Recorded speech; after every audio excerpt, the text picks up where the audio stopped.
We got one smiling face, He's gonna put in an amendment. maybe a couple of others that are kind of smiling. Can you just take a look at this before you start? Because I'm not sure if this is stuff or a bill on the floor. I We think started to this do is the that, bill on the floor. Okay, they didn't want to put any money. thank you. I know. Thank you.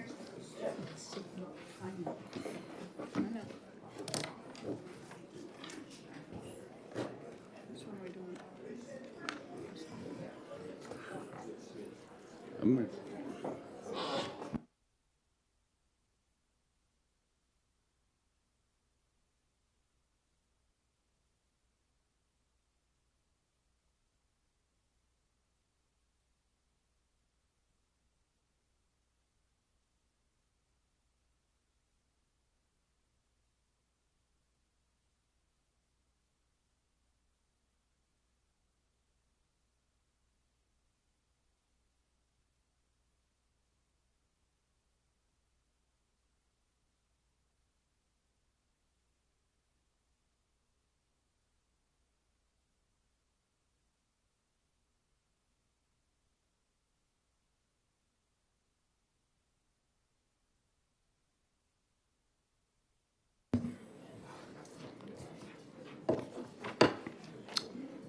All right, we will call the Senate Finance Committee meeting to order. Do I have a motion? Move we go into executive session. We have a motion and a second to go into executive session. All those in favor say aye. Aye. All those opposed say nay. The ayes have it. We're in executive session. I see a lot of retirement faces out there. Okay? I'm going to make a statement and then we're going to move on. There was an alternative plan presented to the governor today that is having much discussion and various levels of support and unsupport. And the Republicans will be caucusing over the weekend to talk about that plan and what we want to do to move forward. Does anybody on the committee want to talk any more about the retirement? With that, we're done with retirement for today. Moving on to the regular package, page 1.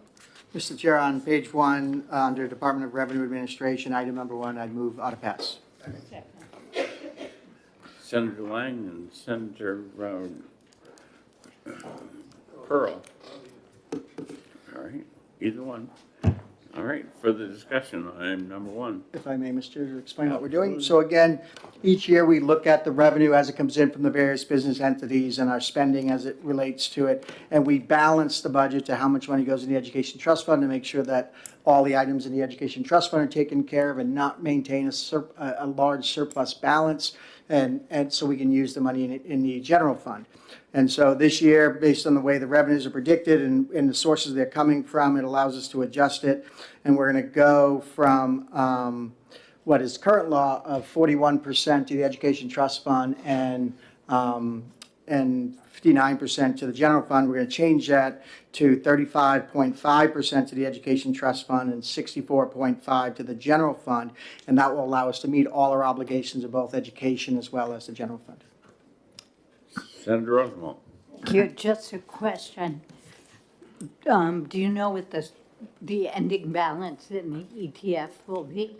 Thank you, Sure sir. you do. I do. I directed the LBA, I'm working on this to keep a balance between 25 and $30 million of surplus in the Education Trust Fund, and these numbers will meet that. Thank you.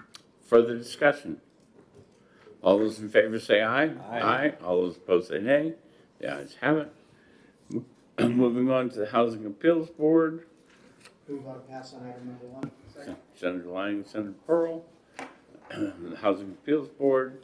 Because they came and to see me yesterday and were concerned about the administrative assistants being able to work back and forth on both of the boards and share the responsibilities, there was a slight change made in that language. Any further discussion? All those in favor say aye. Aye. All those opposed say nay. The ayes have it. Moving on to the Department of Corrections. Senator Waters. I would move 1, 2, and 3. Senator Waters moves 1, 2, and 3. Second? You're too late. Senator Rosenwald beat you. I know. She absolutely did. Third then. She absolutely did. Mr. Chair, if I can speak to this? Absolutely. So as you know, we looked at the review of the Department of Corrections and the cuts that the House made, and working with the new interim commission, working with the department, we made some adjustments to those changes. It's come to light that there were some mental health positions that needed to be funded due to some previous court orders.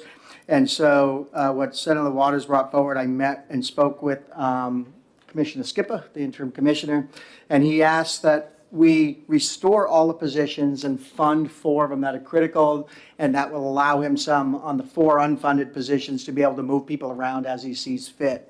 And I'm going to go to Melissa to get which ones we want to fund and which ones we want to, because I can't remember all the numbers. Sure, so I'll just go through the lines. Number 1 would be restored but not funded. Number 2 would be restored and funded, so 42270 position would be funded. And in number 3, of those positions,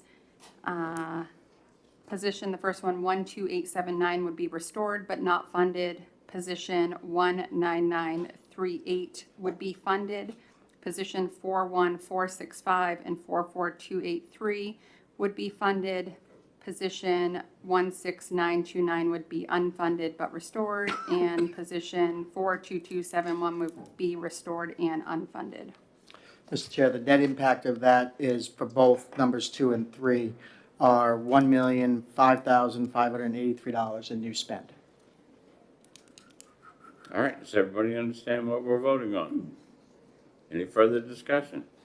All those in favor say aye. Aye. All those opposed say nay. The ayes have it. Moving on.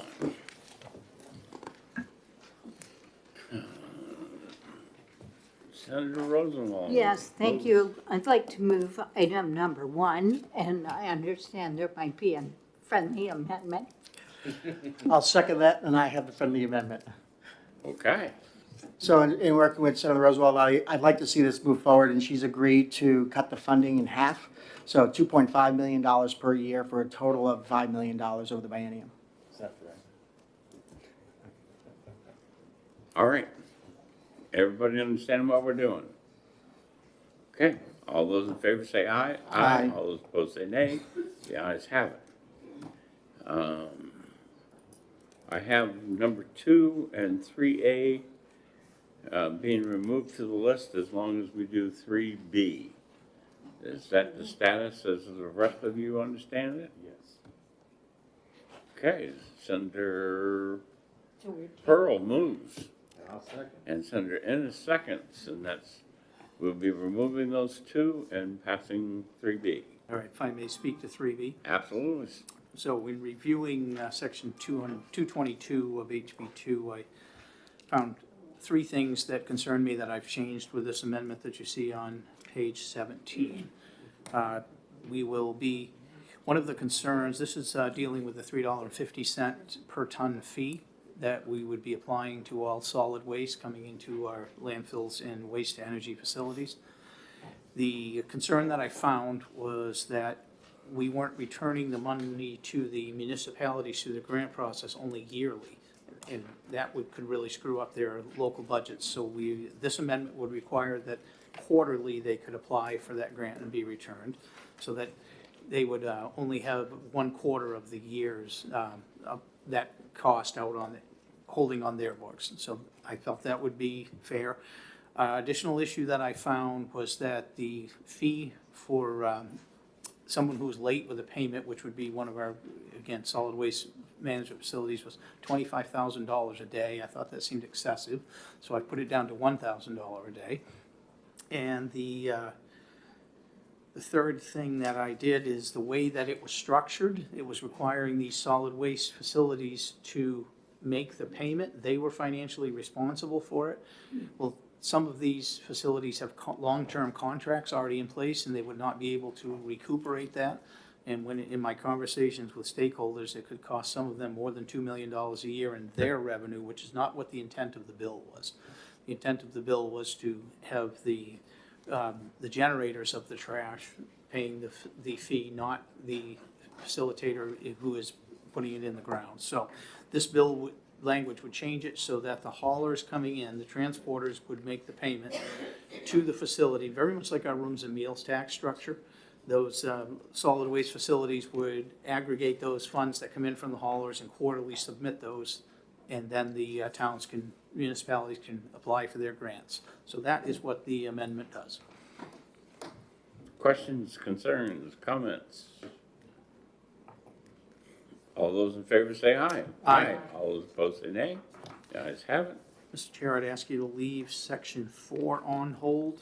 I had finished negotiations, and I have to finish a final draft on the language. All right, moving on to page 3. I would ask you Senator to Pearl. remove 1A and that we pass 1B. I'll second that. Senator Pearl moves, Senator Ennis seconds. And if I may speak to it. 1B, yes. So this is the vehicle inspection language that we had re-referred back to committee. Well, we took another look at this and have worked a lot with stakeholders on the issues that the Commerce Committee had with this, and we've found a good down-the-middle approach here that I hope you all can support. So what this amendment will require is that, I'll start with the new cars. When you buy a new car, you would have it inspected to make sure that it meets the safety standards that New Hampshire has established for our roads. And then you would not have to get an inspection again until essentially 3 years later, because the inspection failure rate on new cars is extremely low. I don't know the exact number, but it's well under 5%. And plus, the other thing is every new car has at least a 3-year, 36,000-mile warranty, so that they would be back in front of the dealer if there was a defect anyway. After that, and any vehicles that are over 3 years old would go back to an annual inspection, but with much greatly reduced inspection requirements. They would be targeted specific to safety items only. This would include removing the onboard diagnostic provision and the air quality provision. So in my conversations with DES and other stakeholders, we know that there's a federal Air Quality Act that we have to comply with. So what this bill amendment would do would require DES to file a waiver within 6 months by January 1st of 26 to the federal government, asking us to be able to get out of that. And in doing that, they have to create draft rules. That's part of them filing the waiver. So that's why we give them 6 months to do it. And then it would give the feds 1 year to respond, and this bill would actually enact on January 1 of 27. Now, if the if the feds come back and decide to say that there's issue with it, it gives us time legislatively to look at any fixes that we might need to do to comply with things that they came back with. So I feel this is a down-the-middle approach to getting to where we wanted to. We all heard from our constituents that this was an important topic, and I think this is a reasonable compromise that finds a good path forward. Senator Waters. Thank you, Mr. Chairman, and I really want to commend all the hard work that's been done by Senator Ennis, Senator Pearl, and many others in Commerce Committee and off the committee on this. And I think we've come up with a good common sense and practical solution here. And I'm sure there will be people on many sides who find something not to like, but maybe that makes it a really good bill. I think what's important here is that we have the provision where DES can act appropriately. And I think, given the letter we got from the regional administrator dated April 25th, I think this gives us the appropriate way to move forward with that. And I also think that the schedule of inspections makes a lot of sense. We know tires are softer; they're wearing out more quickly. But you know, the new car, you get to your 3 years, and then annually, and that will, I think, in terms of the core safety things, tires and brakes and so forth, that this program will ensure we have safety on our roads. And also, you know, what some have called the kind of nuisance inspection things have been, I think, a very good compromise on that as well. I think also, too, is that we really heard people who want to say, you know, there's a lot of inflation. We're having a hard time. Cars are more expensive, repairs are more expensive. That darn check engine light goes on, and I might walk away with an $800 bill and the car run just the same, you know, and we heard that, and I think this is an awfully good example of the kind of work that the Senate can do. I do know, of course, we're still hearing about, whether we should have an appeals process, what about the motorcycle noise, but, we'll see how this goes. And if it looks like a few years from now, we have to take some adjustments, we certainly can, but it's a good plan. I'm glad to support it. Thank you, Mr. Chairman. Mr. Chair, can I have one more piece? I forgot. Additionally, by doing this bill, this will end up with about $4 million that will go back into the Highway Safety Fund at the end of the biennium. I forgot to mention that part. Thank you. Senator Lyon. Thank you, Mr. Chair. I'm going to be supporting this amendment again. This was great work to take what was over 55 items that were inspected on every inspection and drove that down to around 25 items instead. That truly turned it into a safety inspection bill to keep our roads safe rather than anything else. The system has grown over time. That was an unintended consequence. We intended it to be a safety program. It's back to being a safety program. So thank you. Question for Senator Pearl, if he'll take it. Absolutely. Thank you. Do you have a sense of whether the cost of an inspection will change?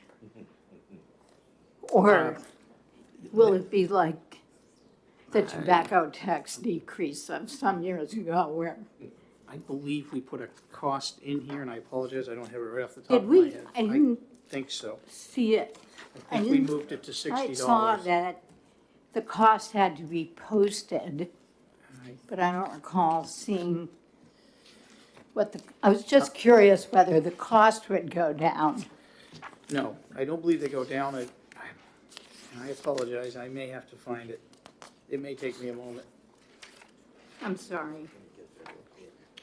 Is there any additional questions from anyone while Senator Pearl is looking that up?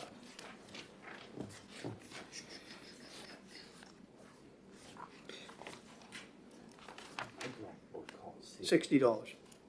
Line 20, page 3. Oh, no, that's a fine, I'm sorry. What's the, I apologize, that was the fine. I knew there was a number. I don't think we changed the rate. My apologies, I knew I remember seeing a number, but it was the fine. what we will do is, since we will be re-voting on this whole package, that if there's any addition to that, then we will make a note of that when we vote on Tuesday. All right, does everyone understand what we're voting on right now? Yes. Yep. Okay, further discussion, seeing none, all those in favor say aye. Aye. All those opposed say nay, the ayes have it. Moving on to page 4. Can we hold on this, number 1? Can we hold on number 1? We certainly can. Thanks. And number 1 on HHS Office of the Commissioner. This is one we had a great discussion on yesterday. Yes, it is, actually. Thank you, Mr. Chair. This is the. A second. I'm concentrating on what I want to say. I move item 1. I second. Senator Birdsall moves, Senator Lang seconds, item number 1, discussion. All right, so we had a long discussion on this the other day and yesterday, and how I amended it is, approving the position, but requiring that contractor to work on the backlog only. So that's basically the change of it, because we have a big backlog, as we heard yesterday, and we need to get that taken care of. So that is the amendment. Mr. Chair? Yes, sir. I'd like to add a friendly amendment to that, which I talked to Senator Birdsall about, and that is a reporting requirement every 6 months from the contractor to the typical 5, the governor, the speaker, the Senate president, and the chair of the 2 committees with jurisdiction, and have them give us a prize of how progress is being made on the backlog. LB, understand the amendment? Yes. Okay, Senator Waters, you're next. Yeah, thank you, Mr. Chairman. I just wanted to thank Senator Birdsall for the good work on this. I think, from what we heard from the Senate President and from others, nursing home operators, that we've had these kinds of backlogs for a long time, and I don't think the state should be doing business this way. The cost margins for these places and having those accounts receivable out there is not good. And I really think this will be a good step in the right direction, and I'm glad we're going to combine with what we did last time. the last session for HHS on the call center, and now we have this, and I think we're going to make some real progress on the system. Thank you. Senator Rosenbaum. Thank you, and I appreciate Senator Birdsall's work too. In my 21 years in the legislature, eligibility determinations have always been backlogged, so I'm crossing my fingers that this will get us out of that backlog, because it is such a financial strain, not only on the nursing homes, but on the CFI providers as well. And it's extremely difficult for frail seniors, and I'm just crossing my fingers. Further discussion? Seeing none, we are voting on item number 1 as amended with the reporting requirements. All those in favor say aye. Aye. All those opposed say nay. The ayes have it. Number 2 on that page, there's some fees that they talked about when they were here. I have written an amendment to do that.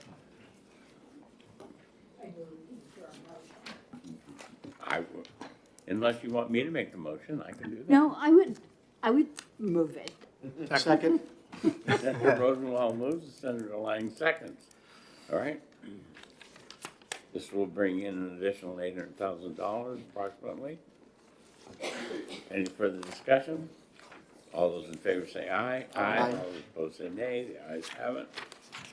Moving on to page 5. I move item number 2, Mr. Chair. Second. Senator Birdsall. I'd like to speak Senator to it. Lang moves item number 2, and that would be also a removal off the list of item number 1. Is that correct? Yes. Okay, discussion. So I just, this is an amendment that I put in. I know the House put in, and based on federal law, yes, we can establish a cost based on income, but this is New Hampshire, we don't do that. So what we did is we put a premium amount on Medicaid expansion individuals based on their portion of the cost for the services and their programs. So, and for instance, a household of 1 would be $60 per month. A household of 2 would be $80 per month. So it's based on the services provided rather than their income. And the same goes with the CHIPS with 255% of the poverty level. Again, household size of 2 would pay $190 per month. So it goes based on the cost of services. Senator Rosenbaum. Thank you. And again, I appreciate the work of the majority leader, but as I read through it, I don't find it based on the cost of services. It's based on whether if you're on granted advantage, if your income is above 100% of poverty, and then based on your household, not based on how many services you use per month. When I look at item on line 17, if you're a single mother with 2 kids, you could be making $26,000 a year and have to pay over $1,000 in premium. And it then for children, because the eligibility threshold is higher, that same single mom would be paying $2,760 per year. And one other question that I had is down at the bottom of page 34. It says, the premium shall only apply to Medicaid and shall not apply to waiver services, but those are Medicaid services. So I'm not following that, but I think we know that Congress is looking at not premiums, but cost sharing.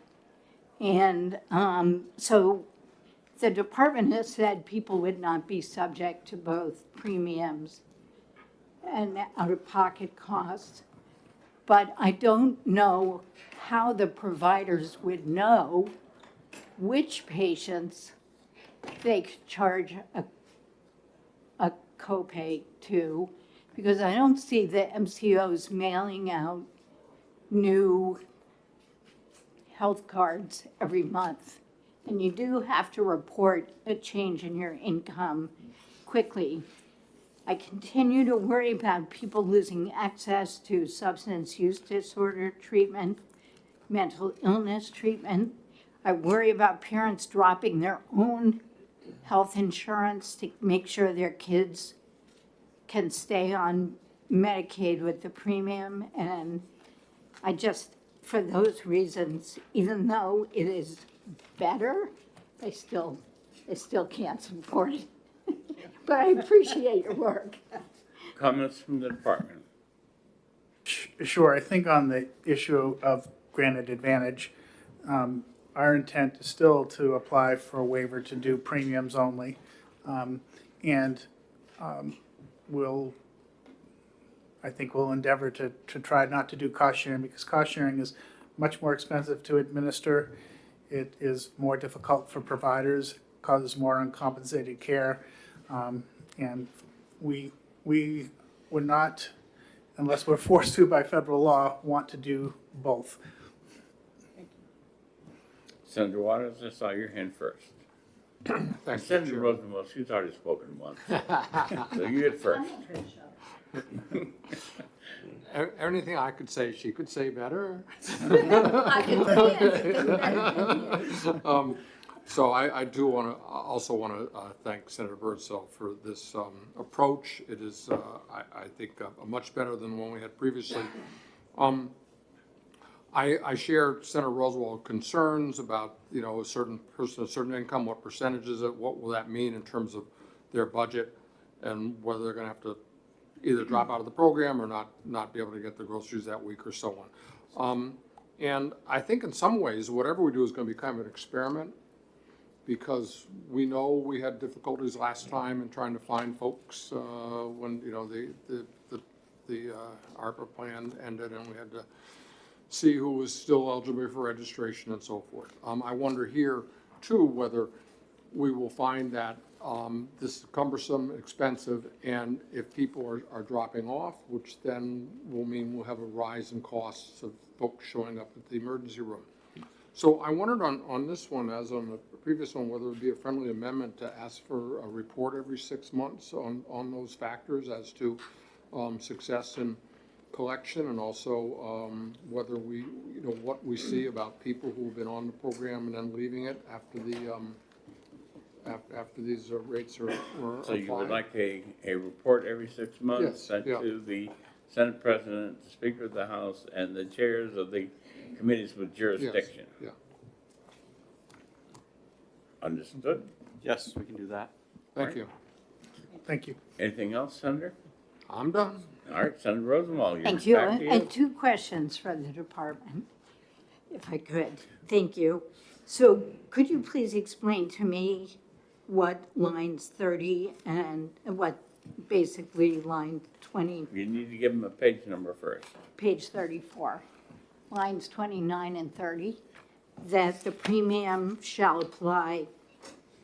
only apply to Medicaid and shall not apply to waiver services? So simply what we're trying to convey here is that it's for the medical insurance, not for the additional services that people get under waiver. So someone who is on CFI or a nursing home also has the medical benefit. It's the medical benefit, if you think about the insurance that you might have, is to cover your typical medical costs in the Medicaid program. There could be maybe a better way to describe it, but that's the intent. And so that's basically state plan service? It would be what's mostly delivered through the managed care program as opposed to fee-for-service, right? As a general thing, it's what the services they would get through managed care. There are a small group of people who don't, out of like 185,000, there's less than 2,000 that aren't in managed care for various reasons. But we're talking about basically largely the Everybody. Everybody who's getting their health insurance. If I could ask my second question? Yes, ma'am. Thank you. So, if there's a blanket premium based on your income, how does that mean you're paying for a portion of the services you use? Like, what if I am paying $90 a month, but I don't ever use services versus I'm paying $90 a month and I go every week for some reason? So we're not doing it on a per person basis, we're doing it in the aggregate basis, like, you know, when you have a health insurance program that's based on the average cost of everybody, and that's how we would develop it. Okay. Additional questions, Senator? I don't think that was really the question I asked, but that's Okay. okay. I can try again if you want. Certainly, Senator, you have the opportunity to contact the department between now and Monday when next we meet. All right, does everybody understand what we're voting on? We're voting on item number 2 with a friendly amendment to request a report every 6 months. You want a roll call? All right, Senator Waters.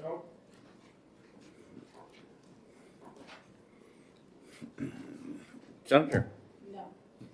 Yes. Yes. Yes, sir. Yes. And the chair votes yes, passes. All right, and now we're down to item number 3, Senator Pearl. I want to move item number 3, use amendment 2568. Sorry.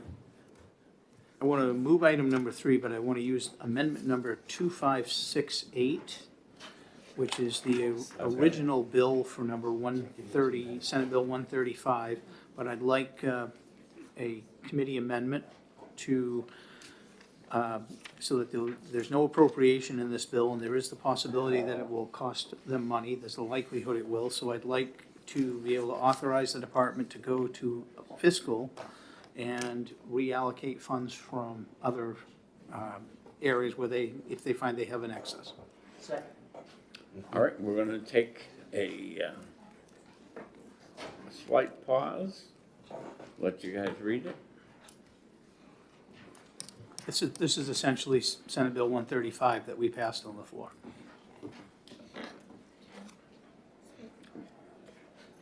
I'm still going to give them another Yeah, few minutes that's to fine. read.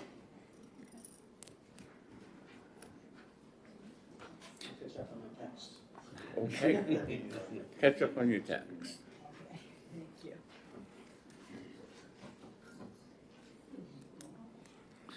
And Mr. Chair, just for the benefit of the committee, I will be asking for the removal of number 1 in the next section. I don't know if you want to include them together in the same motion, that's up to you. Well, I want to make sure that they've had a chance to read and understand the amendment because Understood. it didn't come out first.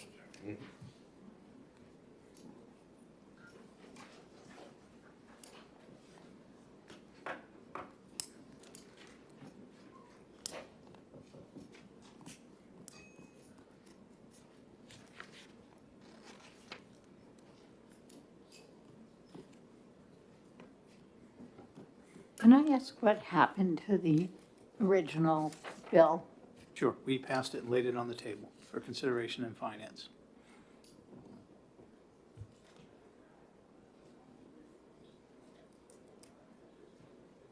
Senator Birdsall, you wanted to speak. Yeah, and I appreciate Senator Pearl's work on this. I'm not going to be able to support it. And I appreciate the fact that we're not putting money towards it, but we're going to ask them to go to fiscal. But I know that they've had a boatload of cuts, and they've already had a deep cut in the back of the budget. So I'm not sure that there's going to be any available funds for them to move around. So for that purpose, I'm going to vote against it. Senator Roseman. Thank you. And I think I'm going to be joining Senator Birdsall. This seems a lot broader than what we've been talking about. which was really one billing code. And if there were an appropriation on it, I could support it, but I'm really worried about the idea of moving any money out of the community mental health centers because they really got hit hard by the Medicaid unwind. And I don't think that is finished playing out. They're not able to discharge their patients for non-payment. They have to continue treatment. And in some cases, there was a long backlog in paying them. So shifting any money out of that system, I think would be difficult. And also, we really don't know what the caseload is in the community mental health system. If you remember, every month at fiscal, we get this dashboard, and for like 3 years now, we've been told, oh, the community mental health center caseloads are not correct, but we're working on fixing them. Now, these may be correct, unduplicated Medicaid caseloads, but they also have to continue to treat people who aren't on Medicaid. So I'll be joining Senator Birdsall. Clarification on that. That's why this was amended, because that code, I think, did include the community mental health. So they took it out because they didn't want to take it out of the community mental health centers. But I'm still joining you. All right. Without objection of the person who made the motion and the person who seconded, I'd like to put this one on hold. We've got multiple amendments that I want you to work with them on. And if you can at least address their issue of codes, I would appreciate that, and we'll take it up on Monday. Respectfully, Mr. Chair, that's what this amendment does, is I've done exactly what you just asked. But If you want to hold it do to a Monday, you committee- can, but You there's- wanted to do a committee amendment? Yeah, that's the only for- change. for- Fiscal, And so, yeah. we'll just do that, and again, if you want to object, we can go back. No, and- I just, That- there's that not would much be more for fine. compromise was my hope on that. Understood, understood. That's the end of my list. Well, we have, we have number one. Well, one you said would go away with If we do your this one, amendment, that's so correct. that's. Okay. I'm Got you. taking both of them, because if I do yours, then, but if I pass one now, then. Fair enough. Okay, so they're Sen- both on hold. And Senator Lang has reworked. Thank you, Mr. Chair. So on the 29th, we took up an issue with the Department of Insurance to put some language into law that was needed for municipalities to be able to get better information to get health insurance for their employees. There was a discussion that was had that there was a little concern that we wanted to make sure we weren't going to be violating any federal or state law, specifically HIPAA.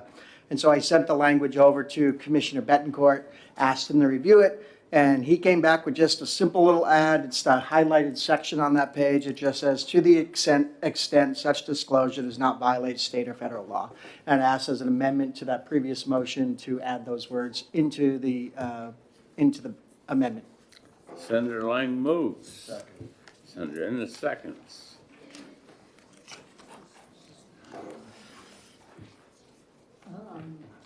I think this is dollar. Well, I'm not sure. I think Senator Waters has a question. Yeah, is the 50,000 here a dollar amount, or is that number of claimants? It's a dollar amount. Okay. All right, I thought so, but it might be good to Could we put that in there. Sure, put a dollar sign in front of it. The amendment, just for clarification, the amendment is 2025-2530S. It does have the dollar amount in there, the one that was approved by the committee. all I right, think good. this is just some alternate language here. And the only thing that the committee would be adding is what is highlighted. The rest is already correct in the amendment. Further discussion? All those in favor say aye. Aye. All those opposed say nay. The ayes have it. All right. Repeating some of the stuff I said yesterday, Monday's meeting starts at 10 o'clock. We will be having a Republican caucus at 9:30, and the Dems can tell you if they're going to caucus. The reason you're meeting at 10 is that normally these last things, sometimes we need a little time in between, so there may be a couple of different recesses where we adjourn, recess to a time certain to make sure that we stay within the rules. Certainly there's a couple of big issues still out there that need to be resolved. Does anyone else have any comments, questions, work for us to do before we ask for a motion? Seeing none, do I have a Move to motion? come out of executive session? We have a motion and a second to come out of executive session. All those in favor say aye. Aye. All those opposed say nay. The ayes have it. Our business today being complete, we are adjourned. Great.